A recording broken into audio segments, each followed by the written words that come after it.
I honestly hope, some executives in these restaurants and stores, I hope the message somehow makes its way up there. I don't know. Because you never know once you put something out on the platforms where it's going to go. But I honestly hope it makes its way to the, restaurant CEOs, the supermarket CEOs, the cake makers, the cookie makers, all those CEOs. And this is where I'm going with that. A few years ago, I was diagnosed as pre-diabetic. Was not surprised at all because my mom's diabetic, my grandmother was diabetic, and on down the line. So not surprised. But where I'm going with this is in terms of finding products that are sugar-free, it is, or very low in sugar, it is a true challenge. And I've been doing this for some years now, 3 or 4 years now. And the challenge hasn't gotten any easier in terms of trying to find a product that is low in sugar. Everything in front of you is laden with sugar. Because again, until I was diagnosed as pre-diabetic, because the doctor said, look, if you exercise, change your diet, I can keep you off medication. She's been able to do that. I've been able to keep up with it for the most part. It wasn't the best during this pandemic, but keep your diet and exercise. I can keep you off medication. But part of that diet was staying away from sugar. So as I go into these various stores trying to find something to snack on or to eat that doesn't have sugar in it, it really is a challenge. And when you start looking at the sugar content in some of the smallest items, you start talking about 37, 39, 56, 84 grams of sugar in that one, whatever it is that you're looking at, whether it's a cookie or a cake or a candy bar or whatever, soda or whatever. Next time you get ready to buy something, go start looking at the little label that has all the ingredients in there and the percentages. And take a look particularly at sugar. You can look at the sodium and cholesterol and so forth and so on, but take a look at the sugar to see the percent, the content that's in there. And it would blow your mind. Up until I was diagnosed, paid absolutely no mind to it whatsoever.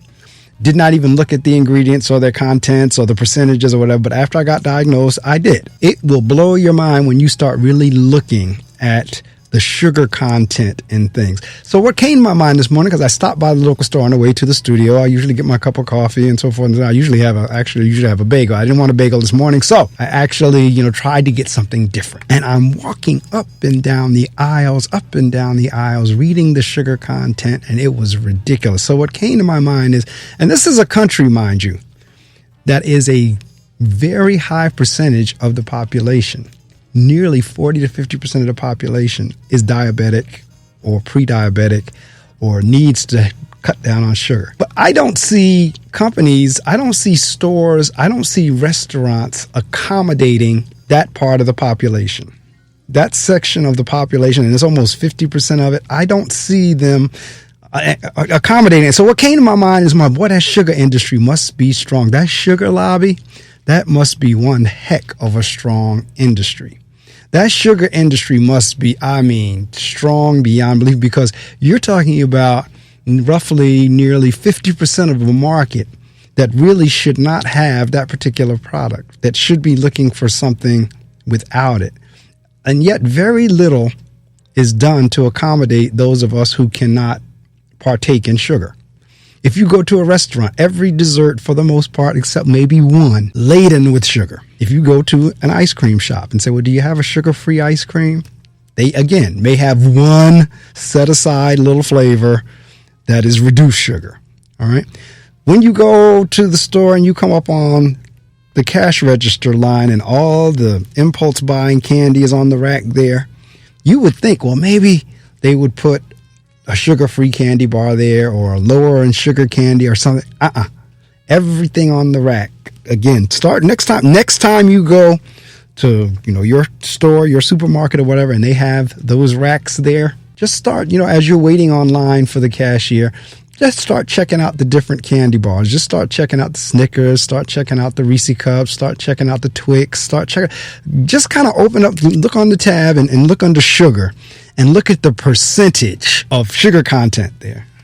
I'm telling you, it would blow you when you start seeing 59 grams, when you start seeing 85 in a little candy bar, because it will also give you your percent, your daily intake percent of what you should have.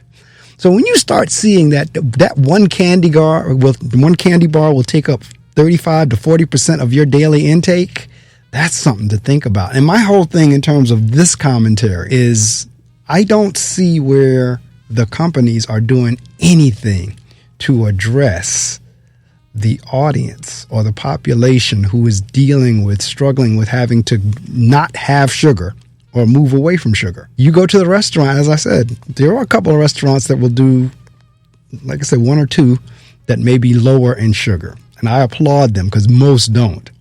Most restaurants I go into and I say, well, do you have anything on the menu? I mean, any desserts on the menu is sugar-free. They kind of look at me and laugh. They kind of look at me and smile. like something wrong with you. As you walk through the stores, again, as I said, in terms of trying to find something that's low in sugar content. And then the other kicker is, and again, I'm basing my commentary on experience I had this morning prior to coming into the studio. If you do find something that is very low in sugar, the cost is higher. Now, at this point, a candy bar is about $1, $1.25, somewhere around there. But if you now get into one of the protein bars or something that has very low sugar in it, you are talking almost $3 or $4 for the bar that doesn't have sugar in it. So that's why I said what was crossing my mind this morning was like, boy, that sugar industry. Ooh, do they have a lock? Do they have a hold on these various other industries? That sugar lobby is strong. When you have 50% of your population that's not supposed to be taking in that much sugar, and yet you do nothing to accommodate them. You do nothing to address the diabetes issue in the country. That means that industry has a serious hold, a serious lock. You want to try an experiment? Go to one of the vending machines that has water in it and has soda. And believe me, I'm a soda junkie. I mean, I've had to do diet soda. I've had to do sugar-free soda. But go to a vending machine that has water in it and soda in it and check out which one costs you more. Is it the soda or is it the water? Which one is better for you? The soda or the water? So if we were truly a country that was really about folks being healthy, you would think it would be the other way around. That the products that's supposed to keep you healthy would be less expensive and the junk that's making us sick would be more expensive, because that would be like a disincentive to a degree. All right, you know what? You want to eat the junk? That's on you, but you're going to have to pay more for the junk. And see, then folks might start eating and drinking the healthier stuff because it's like, well, you know what? It's cheaper, but it's the other way around. That if you want to be healthy, you're going to have to pay more. Now, let me tell you where that comes into an issue. Now, for those who make some money and they make the choice to pay the higher price, not an issue. But what about those who don't make any money, who don't have that choice, who's working on a really tight budget, who's working, really, economics are not the best. I'm trying to be very nice when I say that. Those that are in poverty. What about those that are in poverty? Because see, again, you got it's working the opposite direction. Those that can't afford it now have to buy the cheap stuff that's bad for them. And then when they get sick, it starts off a whole nother chain of events. See, this is where everything kind of connects. There's some wonderful books out there on that. I think one of them is called Sugar, Salt, Fat. I know another one years ago, I had the author on the show. I think I've had her on once or twice. The title of the book is Our Daily Meds. That's two wonderful books, Sugar, Salt, Fat, and Our Daily Meds. If you want to read up on the pharmaceutical industry, if you want to read up on the food industry, because again, these are industries, the food industry, the pharmaceutical industry, the medical industry, the insurance industries. These are industries that you think is in place to preserve life. But in actuality and reality, they're not. Truth be told, they really don't give a hoot about our lives. It's all about profit. Now, I know we're a capitalistic society. I get it. I know capitalism. I was a business admin undergrad major. I get it. But at the same time, they come across in terms of advertising and marketing as if they're these industries and companies that really care about you, when the truth of the matter is they don't. What they care about is that profit. They care about that dollar. Can you watch a television show? And I'm not one who watches a lot of TV, but when I do watch television, I do take note of the ads. The pharmaceutical industry has come up with, and each day they're coming up with other ailments. They actually create ailments. There are ailments that as you're watching your show that one, you didn't know existed, two, you can't pronounce. And then the different medications for them, all of them got their little jingles and their little names and so forth and so on. I'm sitting there watching one of these movies last night with my wife, and one of the ailment ads come on that I had never heard of. It was the actor said something of some affliction that I had never heard of. Each night, I think we got a different ailment or affliction just from the different pharmaceutical ads. And then they tell you to go ask your doctor.